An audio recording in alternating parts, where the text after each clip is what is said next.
The trouble called P0171 in Vauxhall and Opel cars of all the generations will almost always mean the problem with the purge valve.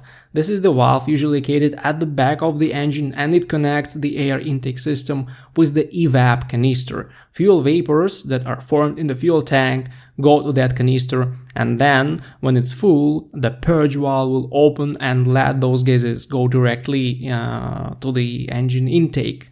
But that happens only when the engine is completely warm and the sensors will not feel minor additional airflow. At all other times, the purge valve should be closed, but these valves in Vauxhall and Opel cars are known to be faulty. If the valve is stuck open, the air from your intake system will actually leak through this valve to the evap canister, or some vapors from the canister will freely flow to the intake system, changing the air-fuel mixture ratio. The sensor will immediately feel this and throw the P0171 code along with the check engine light on the dash of your car.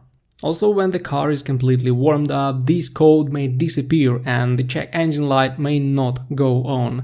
This is a clear indication that the purge valve is stuck. Fortunately, in older vehicles it's not hard to replace the purge valve, and the valve itself is not expensive. So it's a DIY job that doesn't require any professional tools. Just disconnect the electrical connector and two tubes to replace the valve. Also, you may use a smoke machine test to make sure that the problem is in the valve.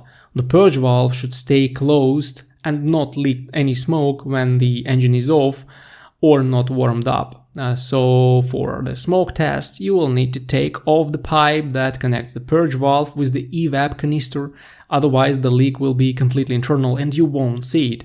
Of course, the code may also be caused by air leaks in the intake, and those are quite easy to find with a smoke test or just by inspecting the intake pipes and filter box for any damages.